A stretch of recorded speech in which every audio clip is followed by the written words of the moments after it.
Hello out to all you wonderful people. This is Andre, the Game Idea Guy. Thank you once again for lending me your time and your ear, listening in to another Gamer's Thoughts discussion. And this one's going to be called the X button problem. Mostly because it's been a meme for years, and people do legitimately have this as a problem when they're newer to gaming and they're not used to playing on multiple different platforms. So it's one of those things where, say you're playing a game on one platform, like say you're playing Hellblade on Xbox One or Series X, and then you transfer over to playing the same game on a PS4 or PS5.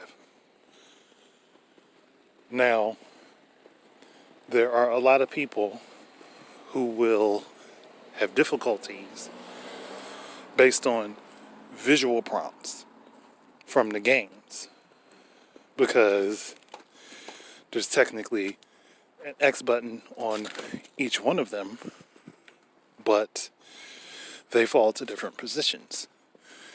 The X button on the Xbox is at the left of the button rectangle and is at the bottom on the PlayStation. They call theirs cross because theirs is based on shapes, but everybody still generally calls it X. Now,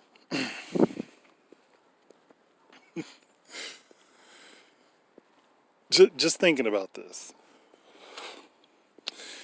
If you teach yourself how to know the button positions rather than the button icons, like the physical buttons, like I've been doing this for so long, I've been playing video games so long, it doesn't affect me the same way as it does many other people. So if I see, say for Nintendo, I see Y button, I know left. I see X button on Xbox, I know left. I see square on PlayStation, I know left.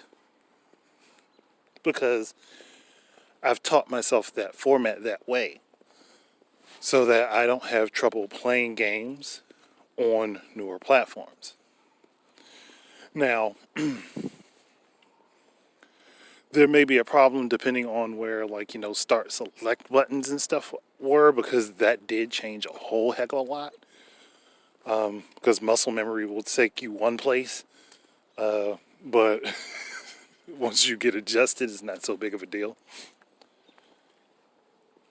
But to be honest, I think that this is something that a lot of people can adjust to if they just took the time to train themselves the button positions rather than the button icons for games and stuff like that, so that their reflexes clue in on the positioning. Like right bumper on Xbox is R1 on PlayStation, or just R on Nintendo. And left trigger on Xbox is L2 on PlayStation and ZL on Nintendo. It's stuff that if you teach yourself where the buttons are, you can more easily adapt to using the controllers. Now, Joy-Cons, that's going to be a little bit different. Just simply because an individual Joy-Con doesn't have all of the same stuff as utilizing the Joy-Cons together, or basic Xbox or PlayStation controller, or the Pro controller for the Switch, which is fine. That's not really the big issue, because each one, you're still utilizing basically the same 4 face buttons. But again, it's not the biggest thing to try to figure that out. It's just one of those things where that's a slight adjustment.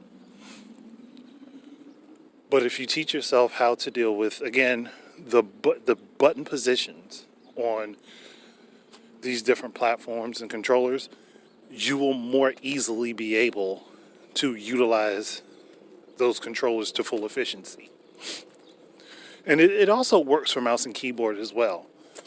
But see, that differs depend on where you're located, or if you're trying to use a gaming specified keyboard sometimes.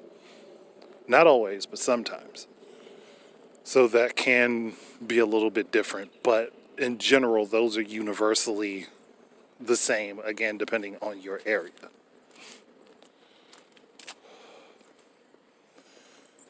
But I think when it comes down to gamepads and controllers and such, it's not as hard to be able to utilize them, because all you have to do is train your muscle memory versus training yourself to respond to the images based on the platform you prefer. If you teach yourself the button positions and what buttons are what position, your mind will translate it on its own once you get used to doing that.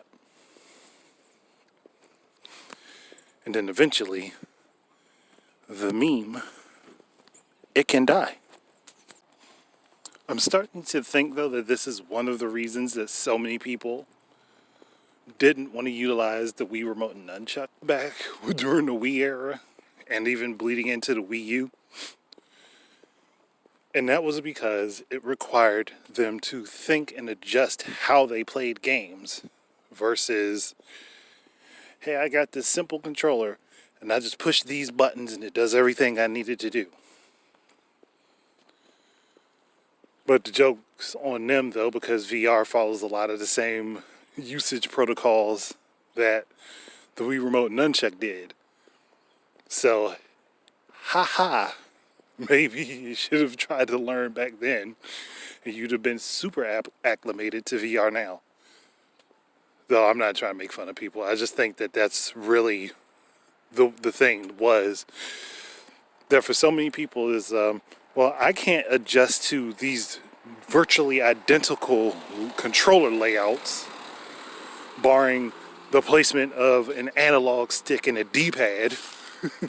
I can't adjust to that. So how am I going to adjust to a full-on controller that you hold as a wand that has attachments that provide different functions to said controller? Even though there was an attachment that gave you, your basic controller. But still, I can understand from that standpoint why people were not so much afraid of the Wii Remote and Nunchuck, but why they were turned off by the proposition of it.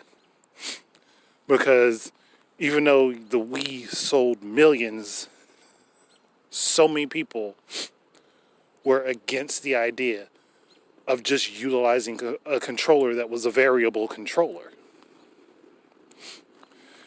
I mean, I would have hated to see these people with an Atari Jaguar. Probably would have hated to see them with the Sega Genesis controllers and the different variations of that. Or even the Master System controller. Maybe not so much the Master System controller, because it wasn't too different from the NES controller, but you get what I'm saying.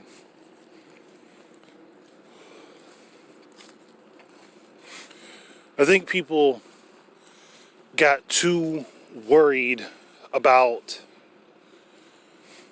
well, what am I going to do in this situation, instead of just trying to keep their minds open to learning. So when your mind is closed off to information, it makes it more difficult for you to learn. Now, you can open your mind up to learning different things, which was why I was talking about learning the button positions rather than the button icons. Because I'll be frank with you, when I play on Xbox or my PC with a controller, or play on PlayStation or Nintendo, I don't think about the prompts on the screen. I think about the button positions. And honestly, most games back in the day didn't really show you the button labels outside of, maybe the one time at the options screen where you looked at the button configuration to figure out what buttons did what.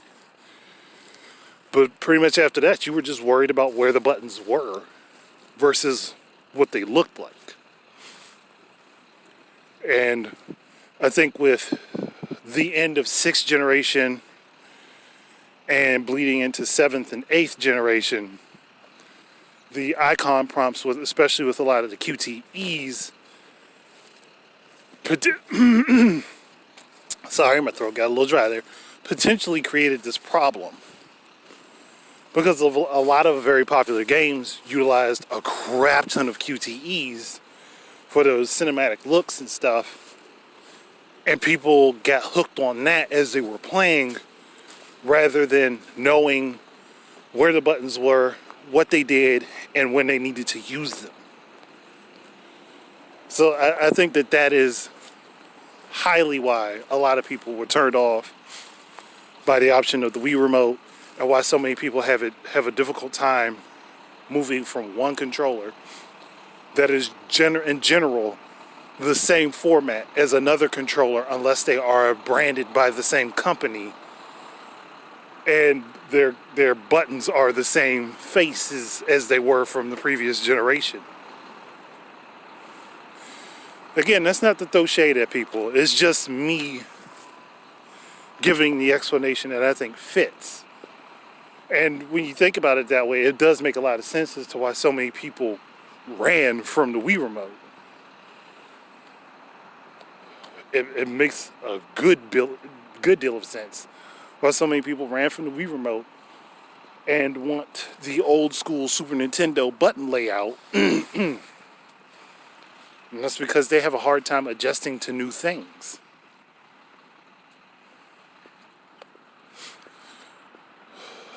They can teach themselves to do it, but a lot of people aren't willing to. So, I'm going to go ahead and end it here. I know this was probably one of my more boring discussions, but it was something I had thought about. And plus that meme had popped up somewhere again, so I wanted to talk about it. But that's it. Thank you guys very much for listening in. Keep your eyes and ears out for more stuff from me. And until the next time, enjoy your games and peace out.